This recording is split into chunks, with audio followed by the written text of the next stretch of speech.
Story 1. One time my family planned a trip to a theme park. I was bringing my two best friends. Right before we left, I got into a fight with my sister. My parents left me at home for the whole day and took my friends to the park. Story 2.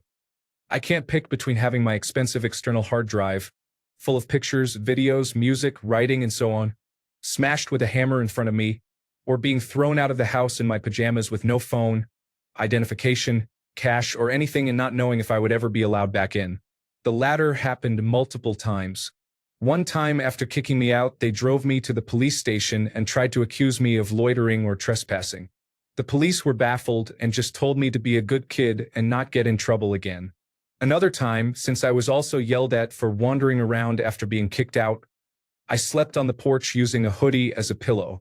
My mother snuck out with a pitcher of cold water, dumped the water on me, stole the hoodie when I sat bolt upright, and ran back inside, locking the door behind her.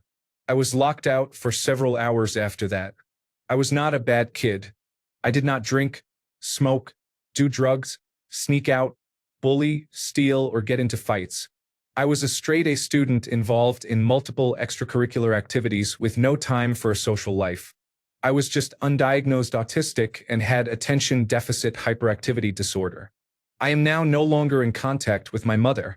When I was a young teenager, I had an iPod Touch and I saved a ton of pictures. I was an aspiring artist and liked having many reference and inspiration images.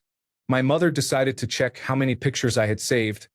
I assume because the iPod was running slower than usual and grounded me for digital hoarding. She then took hours to go through all of the pictures.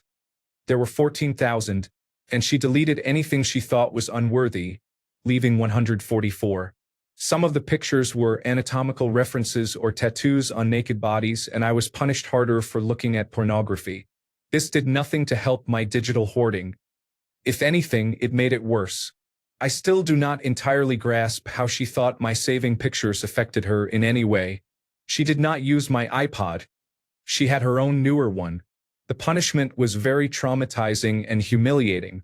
My mother also threatened to put my dog outside, or to open the door and let her out without a collar so she could run away. I do not think the dog ever had a microchip either. We lived next to a busy street, and my dog was a desirable breed that would very likely be stolen. The threat happened often, although I think she only actually did it once or twice. I was able to find my dog when it did happen. I tend to block the memories out because it was so horrible.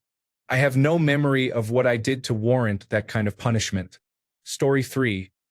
My dad made me kneel on rock salt and beat me with a belt more than a few times.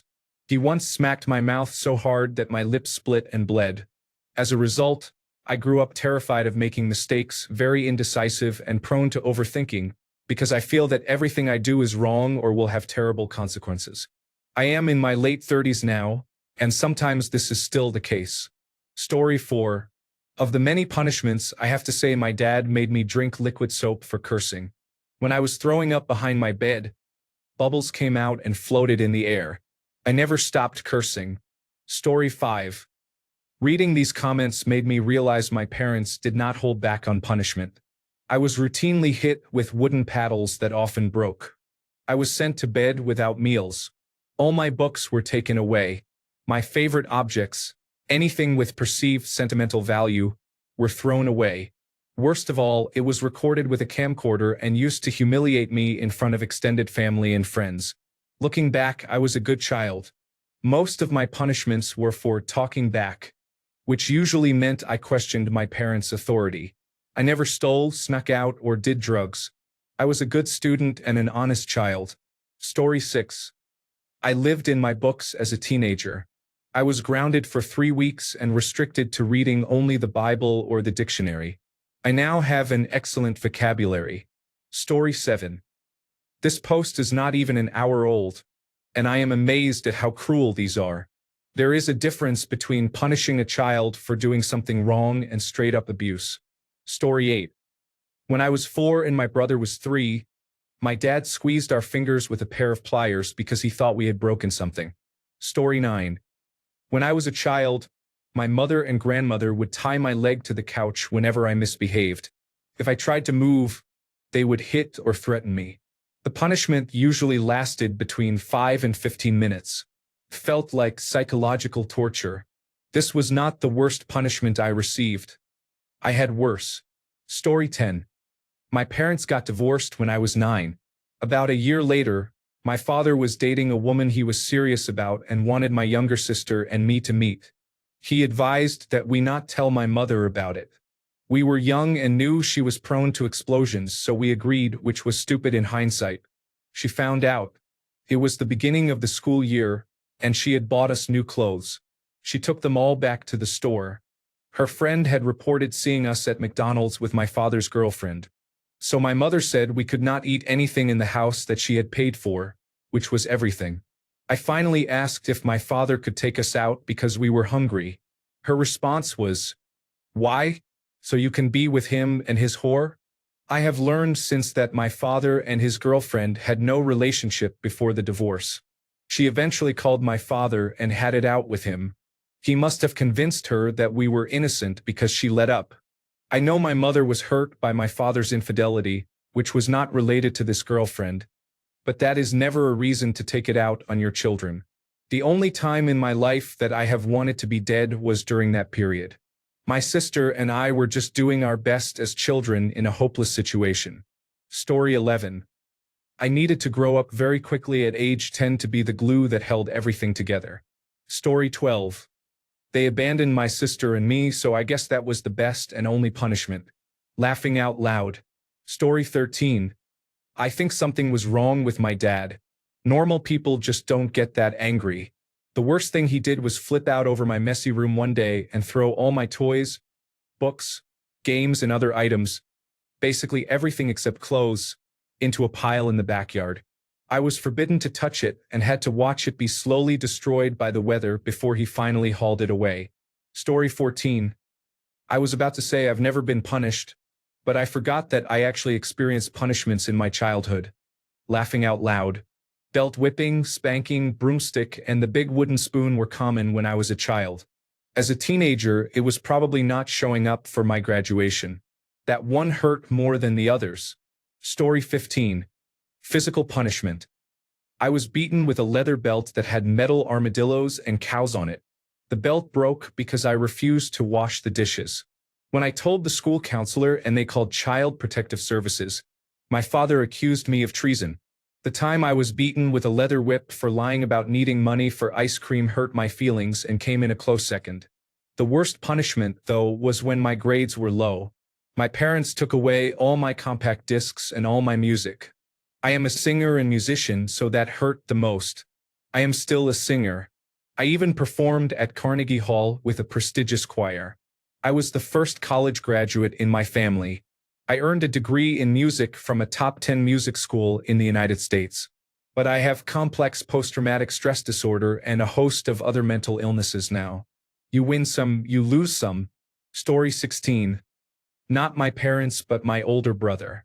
I was staying at his place for medical reasons. I was 20 and in my first trimester of pregnancy. I had not told anyone and lied that my test was negative. I did not want any extra worry on top of what was already happening. My sister-in-law was pregnant too, and I did not want to make it all about me. It was Black Friday, and the Black Lives Matter protests were happening. He was being wildly racist, so I called him on it. He threw me out of his house into the freezing cold and stole my bank card. I was outside for almost 3 hours in nothing but a tank top and boxers, barefoot on freezing concrete. I desperately texted friends and called around to see if anyone could rescue me, even though I was many states away. I ended up miscarrying horrifically at our grandmother's house, who had dementia, after he dumped me there with my suitcase. He still had my bank card, so I could not leave the state. The card was attached to our mother's bank account, and he drained our parents of several $100s before she managed to cut the connection. Eventually, he picked me up long enough to drop me off at a Greyhound bus station with a ticket paid for by our mother. It took over a decade before I could even be in the same room as him, even though our mother insisted I move past the whole ordeal. I have not been able to conceive since, and I get panic attacks when I cannot find my wallet. All this happened in 2014, and I only barely started speaking to him in 2023 because our dad was dying. I talked to him to appease our mother, but we will never have the relationship we once did, even if he has grown and changed for the better. His face makes me uncomfortable. I will never set foot in his house again, and I cannot imagine hosting him at my place for any reason whatsoever. Edit. I meant 2014. I mistyped 2019. It was during the Ferguson unrest.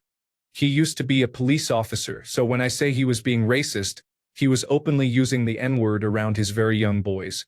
I thought the Black Lives Matter protests started then, but I may be mistaken. I know clearly it was because of the Michael Brown shooting. Story 17. I want to say I was hit with a belt, but the days spent sitting in a chair in the dining room being verbally berated for hours were worse. You don't learn to doubt yourself when hit by a belt. Story 18. For 1 year I was forbidden from using anything online, including texting, except for school. Calls were restricted to speakerphone with at least one parent present in the same room. I was not allowed to go out unless supervised. The reasons were twofold. I had won a fight after a man punched me for no reason, and my group chat was deemed highly inappropriate and disturbing, though about half of it consisted of memes my parents considered inappropriate. They discovered it during my stepfather's routine inspection of my phone. Story 19. When I messed up, they would not accept an apology for the life of them. Hello, perfectionism and depression. Story 20. My dad worked in road maintenance at the time, and he gave me possibly the most creative punishment I can remember. I tried unsuccessfully to frame my brother by writing "fuck you" by my brother as graffiti on my parents' bedroom wall. Unfortunately, my parents saw right through it. So my dad got some yellow road marking crayon sticks and wrote a big paragraph on my bedroom wall about why what I did was wrong. I was grounded until I scrubbed it off. Took me several days during a nice summer to remove it, so lesson learned. I had worse punishments, but none as interesting. Story 21. Ever had the door to your room removed as a teenager? It absolutely sucked. Story 22. My stepdad poured a bowl of boiling hot oatmeal on my head when I was 5 or 6 because I wouldn't eat it. Now I can't go near oatmeal without getting nervous. Thanks for that, asshole. Story 23. They beat me. The worst part was that they locked me in a dog kennel on one of the coldest days of winter, -40 degrees Celsius. I sat there for about 2 hours. They occasionally came up and asked if I was ready to apologize. I was a very sensitive child, so I said no. I survived because I was next to a warm dog, and there was hay and scraps of fabric. Story 24. My mom made me stand in the corner with my arms stretched out, holding stacks of books in my palms. If I dropped the books, I had to start over. Story 25. I was sent to the troubled teen industry for nearly 2 years. Then my mother denied that I had even been abused there. The industry is inherently abusive and uses techniques from Synanon. Story 26. Any punishment that was issued for something I did not do. Story 27. My mom pulled me out of 4th grade and homeschooled me for a year and a half by giving me books for a Christian propaganda curriculum, then left me home alone all day. Learning was completely self-guided and full of Christian material. I didn't see anyone close to my age during that time, and I feel I never caught up socially. Story 28. It is hard to imagine parents could be so cruel. As adults, did you have a relationship with them? It always shocks me when people do. I was never disciplined. My parents would have serious talks with me to discuss anything I may have done to disappoint them. I was definitely not spoiled either. I was simply not abused. Story 29. I don't know which was worse. First, I accidentally left the milk out overnight in the summer and it spoiled. I had to drink it all. Second, I threw my violin bow, a kid's beginner bow, into the pool after my mother forced me to play in the yard because I sounded horrible. I spent the entire day facing the wall under her supervision. She works from home. Story 30. I got hit, belted, and spanked. Nails were dug into my palm, and I watched my belongings get destroyed. The worst was either being locked in a room for hours with no food or bathroom breaks, or being belted to a dining room chair for hours without food or bathroom breaks. My father regularly called us fat, even though we were so skinny you could count our ribs. Both my sister and I grew up with issues with food. Story 31. If I so much as wrinkled my nose at the food, pushed it around with my fork, or did anything short of enthusiastically eating it, my food would be taken away if I was lucky. On bad days, I would be picked up by the arm and thrown onto the balcony, locked out for the duration of dinner and some time afterward, basically until the adults finished eating, talking, and cleaning up. To this day, I am hyperreactive to anyone going near my food. Even a good friend pinching a French fry from my plate will make me instantly and irrationally angry. I have yanked my meals away and smacked hands more than once, nearly dying of embarrassment. Shared food situations like buffets make me very anxious. My brain waits for someone to get mad that I do not appreciate everything on offer. I try to overcome it by deliberately offering people my food when appropriate, but even with therapy, this remains a deeply entrenched issue. Thanks, parents. Story 32. 6 of the best was the go-to punishment for when we messed up. A 2-inch wide, 1-yard long plank was used to hit us. You usually could not stand back up after the second hit and would have purple, swollen bruises for a few weeks. I will never hit my child. This cycle ends with me. Story 33. It was either my mom rage cleaning and trashing my room, or my dad making me pee in the front yard because if you're gonna act like a bitch, I will treat you like one. Story 34. Beating with cords or cables. Think extension cords or charging cables. People think a belt is worse, and I have experienced that too, but in my experience, the thinner it is and the longer the reach, the worse it is. I remember reading about kids being threatened or hit with a switch in older books. A switch is a very thin stick or branch from a tree, usually flexible so you can whip it through the air. It is the same principle. The thinner it is, the more it hurts. Can literally take skin off, and it is light enough to keep whipping you repeatedly without fatigue. Getting hit by the plug end was bad, of course, but if any length of the cable hit you elsewhere, it would still hurt like a bitch. Story 35. My dad beat me with a belt until I was black and blue and could not sit down. He kicked me and left many bruises over the years.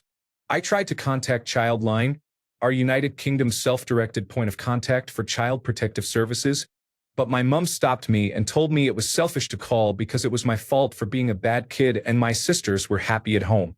She told me I would get my sisters taken away and ruin their lives. Only when I reached adulthood did I realize how wrong that was. If my dad had not been abusing me, there would have been zero risk of her losing any of us. She did not want me to call because she knew she had things to hide. Story 36. When I came out, everything was taken away. Every text I had sent, every paper in my school bag, and all my sketchbooks were gone through. There were hours and hours of screaming. I had no access to any electronics, even for schoolwork, for my entire sophomore year. Once, when I couldn't get to the school library fast enough to use their computers, I found my mom's old electric typewriter and used that.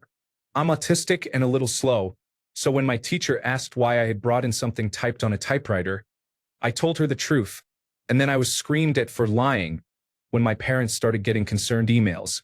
The school had started giving parents digital access to students' grades, but anything that wasn't yet graded showed as a 0. Sometimes I was interrogated over work that hadn't even been assigned.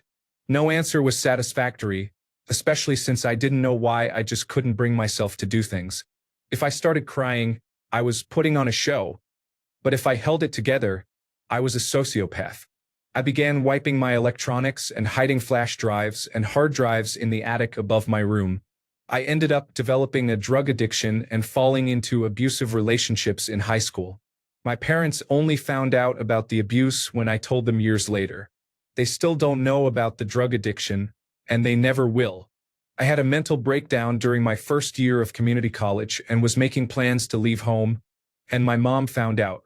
She threatened to destroy all my belongings, drain my bank account, force me to quit my job, and basically never allow me to leave home. She realized that would have been false imprisonment because I was a legal adult. Instead, she did the unthinkable. She took us to therapy. There is a lot wrong with this family mentally, but the person she is now and the person she was when I was in high school are completely different. When I eventually went off to university and failed a class, I was terrified to tell her, but I finally did. Her response was, "You worked so hard. Are you okay?" And I completely broke down in a good way. I never thought I could tell her that. She has also completely accepted me even if she doesn't fully understand. She put in the work to change, and since then things have been great between us. I love her, and sometimes I'm angry at a version of her that no longer exists, and that's okay. My parents aren't surprised that I waited about 6 years before I even told them about my partner.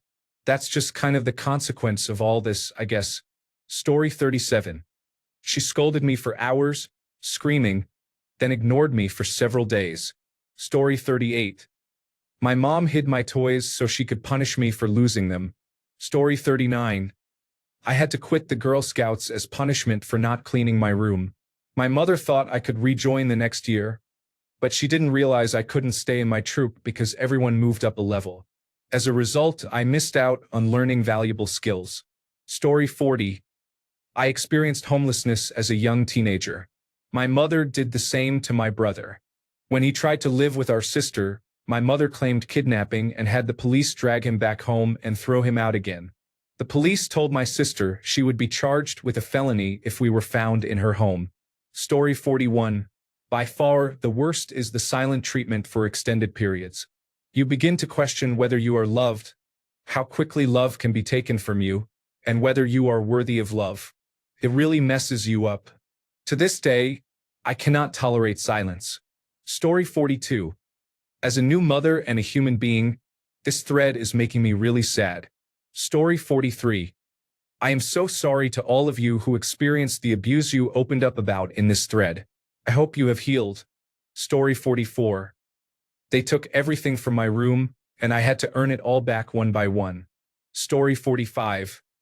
They took everything out of my bedroom except my bed and my Bible. Not too bad in itself, but I was not allowed to nap or sleep. Lights out at 10 in the evening and back on at 6 in the morning. If I was caught sleeping during those hours, my punishment was extended. It was awful, especially after a rough day at school or a sleepless night. It did not deter me from whatever I had been punished for. It made me more determined not to get caught, and I spent more time scheming and planning. Another punishment I absolutely hated was that my dad made me pull weeds in the Florida heat, in the garden, on the lawn, anywhere. If there were no weeds, I had to pick up dog waste from our yard. Gloves and a shovel were provided. We had a little lesa opso and an acre of yard, with about 3/4 of it fenced in where the dog relieved itself. Story 46. I was a preschooler. My parents told me they did not want me anymore and that I should take a piece of bread and my favorite toy and go into the wide world. They locked the door behind me. They let me back in 5 minutes later, but I still think this was unhinged. Story 47. This did not happen to me, but to a school friend. His parents were very Catholic. Their punishment was that the father would gather a handful of small pebble-sized rocks from the driveway, make them kneel on them with their arms out in a Jesus on the cross position, and place books on their hands. Whenever I was over and the father walked outside to grab rocks, that was when I knew to leave immediately. Story 48. My mom and stepdad thrived on humiliating me in front of my peers as punishment. The worst, I would say, was when they took my clothing away. I was allowed one outfit and one pair of pajamas. I could wash them as many times as I wanted, but I had to wear the same outfit to school every day for a week.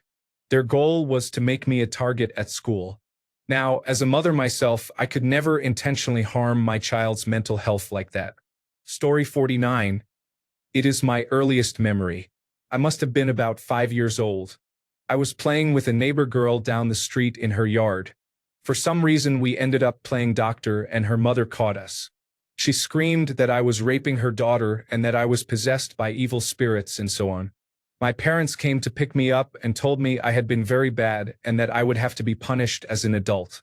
They made me write pages full of nonsense, but I could not write yet, so I just scribbled lines on sheets of paper for a few hours. I suppose the goal was to drive home that I had done something adult and that adult actions have adult consequences. All it did was mess me up, teach me that my parents were not safe, and teach me that curiosity was a bad thing to be suppressed or fought against. Her mother also spread a rumor that I was a sexual deviant, and a few families cut off contact with my family. I think that experience affected me so deeply that it destroyed, to some extent, any chance of having a normal, loving life. I am constantly wondering what I am doing wrong. I always blame myself for everything. I have never felt that another person actually cared about me beyond what I could do for them. Everything feels transactional, including parental love. Story 50. I cannot think of a single punishment I ever received from my parents. They would never hit me, and I do not remember a timeout. Story 51. My mother initially and enthusiastically supported my acceptance into an elite music school and promised to pay for it. There was no financial hardship for my family. However, when it came time to go, she withdrew her promised support and refused to sign the loan documents. My dreams were permanently shattered. Fuck her forever. Story 52. I was grounded from everything during my freshman year of high school over a C in algebra. The phone, the computer, and my room. I was permitted 1 hour of pleasure reading a day and supervised trips to the computer for homework as needed. The rest of the evening was to be spent studying and spending time with the family. I was told that until the grade came up, I was grounded from it all. A few weeks later, I proudly handed my midterm over to demonstrate that I had raised my grade and had all A's. They said, "Great, that's good." I asked if I was ungrounded. They replied, "This is a midterm. It does not affect your grade point average. Talk to me when you have the report card." To be fair, they thought I was more intelligent than I really was and that it was an effort problem. In reality, I was just terrible at math. But I ended up maturing into it, and it became my favorite subject in college. My main form of income was math tutoring. I remained on the dean's list and always got the dean's permission for going over the cap on course hours, usually 21 to 24 at a time. I graduated from university summa cum laude and as president of 2 student organizations. I was a double major and had a job within a week. Their discipline would not work for everyone, but it worked for me. Academics did not come naturally to me, but I worked very hard to make it seem like they did. After a while, it did start to come a little easier. Story 53. They changed the wireless fidelity password, disabled my phone, and said they would return everything they had just bought for college within weeks of when I was supposed to move into my dorm. They said it was because I had not phrased a question politely. I think I had an important form that needed to be filled out, maybe a scholarship application. They were trying to help with it, but I do not really remember. Later, they stopped the punishment and returned my phone and internet, though I do not remember why. After that, they threatened to stop helping with my tuition, which I could not afford on my own because I had no savings, saying I did not text or call enough and accusing me of using them. They kept calling when I was out in public, but my phone speaker is very poor, so I had to decline. They did not believe me. I started buying my own things, fully anticipating having to move out or become homeless. Then we reconciled, I guess, and they scolded me for buying my own pans. I bought my own pans because why would I ask for something from someone who thinks I am using them? They had the gall to act like I was the one being weird, when they had never behaved like that before or since. I do not know what their problem was, but 3 years later that trust has not been rebuilt. God knows if it ever will. Story 54. I was picked up and thrown across a living room. My mother's partner grabbed me more than once and put me, fully clothed, into an ice-cold shower. Another partner took pleasure in giving beatings as punishment. Story 55. Growing up in a European household, we got the wooden spoon when we messed up badly. But one of the more civil punishments when I misbehaved at school was having my pillow taken away. You don't appreciate a good quality sleep until you have to ball up some sweaters to make a pillow and suffer a painful neck for a week.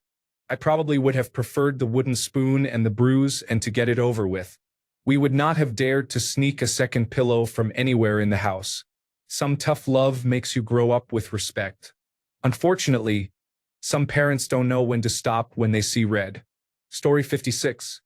Mine is going to seem like nothing compared to the other commenters here, but when I was in 9th grade, I got suspended because I was around my friends who were smoking weed by the school. It was only a 1-day suspension, but my mom made me get up at the crack of dawn and wrote a chore list for me to complete that day. We laugh about it now, and she cannot believe I was suspended for that when we were literally told to say no to drugs. Which I did and still got screwed over for, laughing out loud.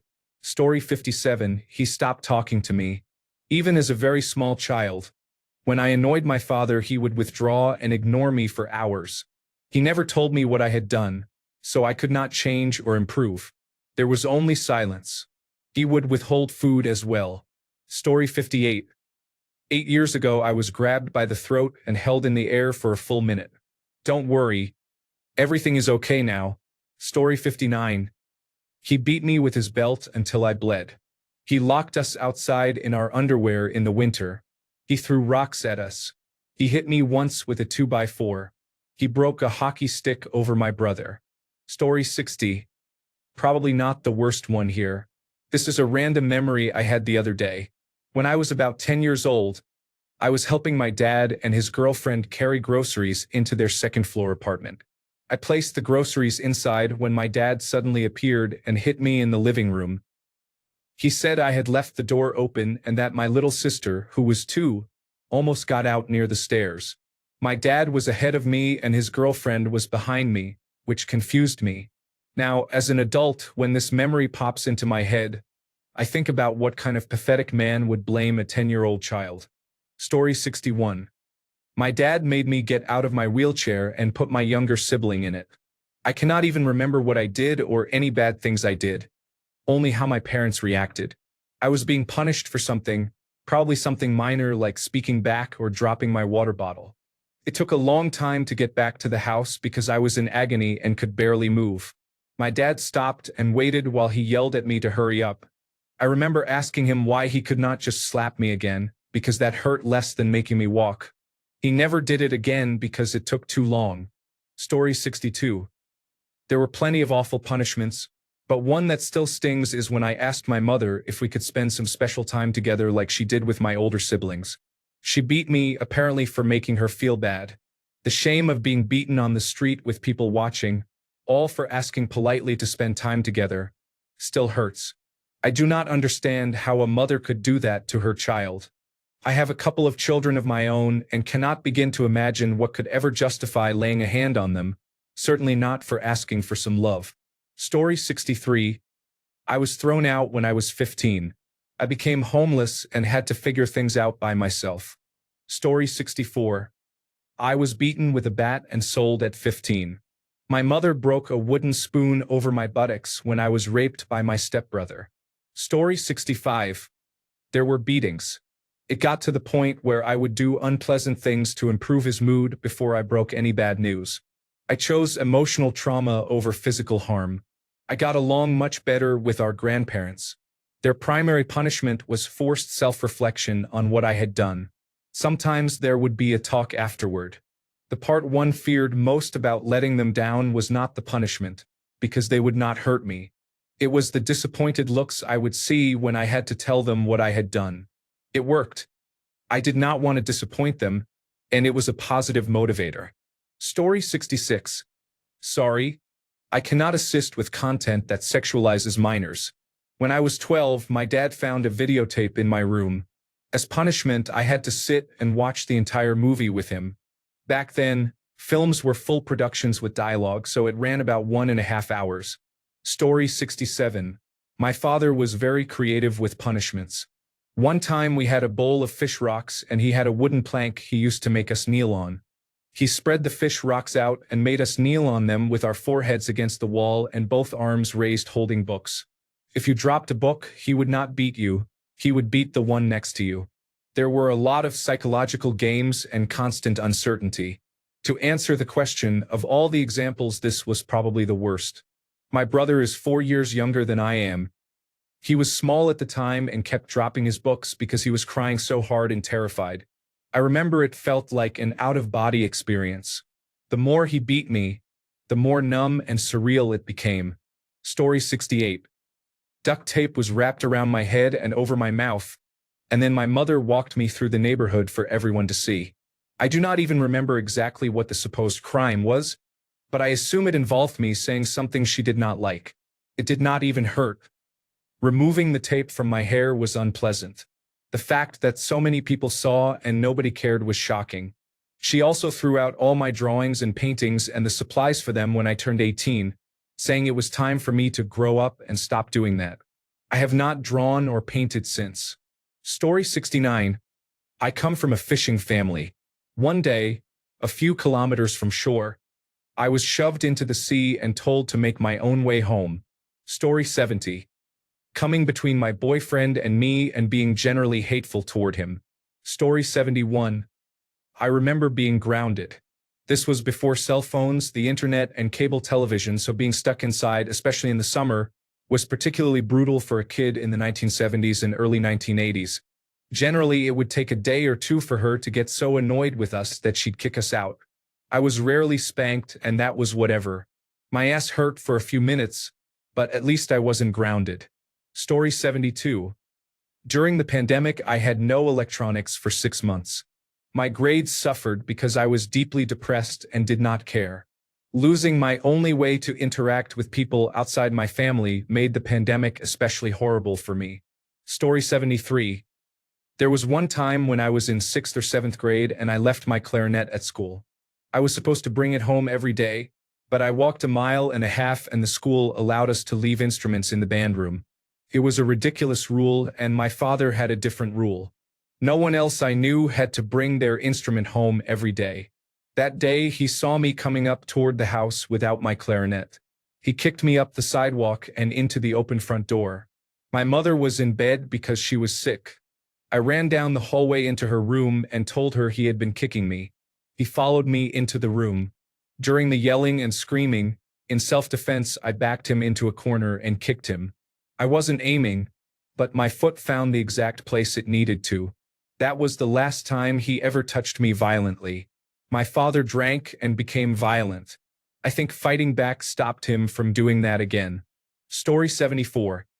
Instead of using a bar of soap on our tongues, she would squirt liquid soap. There was also the time we got a Nintendo GameCube and were subsequently grounded from it for 2 years. We were just goofing around as kids do. Story 75. For me, it was spanking. However, my transgender brother wasn't as lucky. My adoptive mom once choked them with a box of cards, claiming they had walked toward her in a threatening way. Story 76. I was the boring, good kid. There was only one time I can think of that felt like a punishment. I don't doubt it was something my father decided to do, and he threatened my mother to make her go along. I don't remember all the details, but my brother and I were ordered down to the living room. My father claimed that he knew one of us had done something. I had no idea what he was talking about, and my brother didn't seem to know either. My father threatened and interrogated us, and occasionally my mother would say that whoever had done it would be forgiven if the guilty party just confessed. At some point, I got really scared because of my father's threats, and I confessed. He then demanded that I give him details about what I'd done. I said I had confessed because of what my mother said so that it would stop. I'm surprised my father didn't hit me. He did get angrier, though, and that really scared the hell out of me. I just wanted to disappear. Eventually, my father seemed to run out of steam and he went up to my parents' bedroom. My mother then asked us if we were okay and let us go back to whatever we were doing. It took her a few more years and our father's arrest before my mother finally gathered the courage to get away from that bastard. Story 77. A lot of these stories break my heart. I was punished as a kid, but it was mostly being sent to my room. Reading these posts makes me think some of these parents should be arrested. What on earth is wrong with them? Story 78. I vividly remember the last time I was spanked. I was in middle school. I said I would call Child Protective Services if I was touched. They found other ways to hurt me. Story 79. Dang. Reading these makes me sad because I have my share of them. I was beaten with a belt by my dad. The worst part was the bruising on my buttocks that would have warranted a report to Child Protective Services, while neighbors did nothing despite hearing a child wailing from the beating. Other instances included losing Game Boys to my siblings because they would snitch on me, and the Game Boys were given to them as a reward for telling on my parents. The worst one that still angers me is that I found out my maternal grandmother never wanted to travel with me. The story was that when she took me and my 2 sisters, I was such a pain that after the trip she told my parents she would never go with me again, and she has kept that position to this day. The problem is she made that vow when I was 5. It angers me that she expected me to be well behaved at that age. I am not certain, but I do believe my older sister did get to travel with her. I find it ironic that my grandmother, now in her 90s and suffering from dementia, adamantly refuses to move into care homes and throws tantrums like a toddler, which has led to her being expelled from 3 facilities. Story 80. When I was 10, my mother stormed out of the house with my dog, my only friend, to have her put down as punishment for talking back. It was okay. After a few hours, I rang my grandmother on the other side of town. She had no pets, but I heard my dog barking when she picked up the phone. Story 81. My father died before I was old enough to remember him. I was raised by my mother. She burned me with cigarettes and scalding hot water. Story 82. My mouth was washed out with soap. I was forced to sit on the couch at all times so my father could watch me. I was not allowed to move or lean back and had to sit up straight for a full 2 weeks on one occasion. I had to ask permission to do anything if I needed to leave the spot. I was also spanked, more precisely hit with a belt, more times than I can remember, and once I was kicked in the side. I was held against the wall by my throat one time and yelled at. Story 83. I received a severe punishment when I set a chair on fire. I saw my mother lighting the gas oven with a piece of paper and tried to replicate her. My mother smelled the smoke just in time before the whole kitchen caught fire. Needless to say, I did not set anything else on fire afterward. Story 84.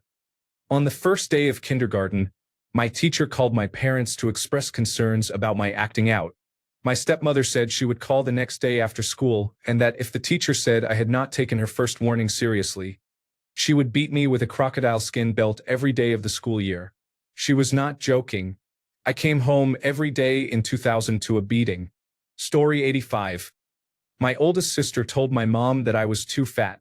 My mom told me I could have only 1 meal a day and that at school and on weekends I was not allowed to eat anything. Story 86. She choked me and said that if I wanted to die so badly, she would do it herself after I said I had self-harmed. Story 87. The day my parents were questioned about child abuse was the night of the closest beating that almost killed me. Story 88. A friend of mine got in trouble in high school, and her stepmother shaved her head without her father's or biological mother's knowledge. Her stepmother would not let her wear hats afterward. Story 89. They put a bar of Coast soap in my mouth and scraped it across my teeth, then sent me to my room without rinsing. I would rather have had the leather belt. At least that was over quickly. Story 90. I cannot remember what I had done, but my dad hit me so hard on the back of my thigh. When I looked at it in the mirror, I could count all 4 fingers, the thumb, and the palm print. It really hurt to sit down, even with a pillow. Story 91. Throwing the purse at me and saying just fucking take it all evoked particular sadness and guilt. Story 92. My mom got tickets for my birthday to see Jeff Dunham. Beforehand, we were going out to eat, and I wasn't a fan of the restaurant she chose. She lost her temper, took me home, and went to the show with her husband without me. Story 93. I had to kneel on raw rice while holding phone books above my shoulders when I was 10 years old. It was awful having to dig rice grains out of my knees, and I never fought with my brother again. Story 94. I got locked outside at night during the winter multiple times. Whatever I was wearing, that was it. After the first time getting locked out in a t-shirt and pajama pants, I learned to always wear a hoodie and another layer underneath. The worst time was being forgotten until 2 a.m. when it started snowing. The family dog needed to go out in the middle of the night and I was let back in then. I am surprised I did not get frostbite, to be honest. Tied with this was the long grounding, when all access to friends was cut off whenever I was not at school or church. No phone, no email, and I could not see them outside of school or church. A full school year of this left me with the worst bout of depression I have ever had. This was my freshman year of high school. I was 14. It took until my senior year for my social life to recover, and until I was 22 for my mental health to recover. The reason for all this was mouthing off, standing up for myself, using the slightest tone, or anything that could be construed as disrespectful got me locked outside. I was grounded for my grades slipping below a B. I was not allowed a B-. Edit. That is just the physical punishment, which, looking back, was not nearly as bad as the emotional, mental, verbal, and psychological abuse I suffered growing up. Story 95. My dad told me sternly that I could smoke as much as I wanted, but never in the barn or near the hay. They were not big on punishments. I was 11, but when my dad was 11, he had already smoked for years. I stopped smoking that day, though. If it was not secret, it was not fun. Story 96. A kid bullied me. I called him a bitch. My mother beat me with a belt. Story 97. I got caught selling weed in high school in the early 2000s. 2 zip bags were packaged for sale. It was blatant drug dealing. When I came home, everything in my room had been removed except my mattress and my school uniforms. All my posters, clothes, stereo, compact discs, video game system, desk, and literally everything else were gone. I had only a mattress, a sheet, and a pillow. I was told that if I wanted to act like a criminal, I'd better get used to living like one. My parents referred to it as the prison punishment. Story 98. It wasn't intended as a punishment, but once my mom got angry because my cousin and I made a mess. She threw the wooden container I made for her in art class on the ground and broke it. She was very sad afterward because it had been beautiful. I am still sad every time I think about it. Looking at these answers, I realize I had it good. Aside from that incident, for which my mom apologized, there was little else, only the occasional slap, always followed by a conversation and an apology. Story 99. I would not say this was the worst punishment I received, but it is the one that sticks in my memory the most. I am autistic, and as a child I had severe sensory issues, including problems with food textures. This was more than the usual reluctance to eat vegetables. When I refused a food, sometimes to the point of crying because new textures caused intense anxiety, my parents made me sit there until I ate it. Instead of introducing new textures gradually, they used yelling and intimidation. They would tell me I would not get anything else to eat until I finished that food, and they would yell when they grew impatient after a day or two. I had a strong will, so sometimes it went on for 3 days before they finally gave up and served something else. Other times I flushed the food down the toilet. Abusing children does not teach good values. It teaches them to hide and lie to survive. Did it teach me to try new things and broaden my diet? No. It made me terrified to try new foods.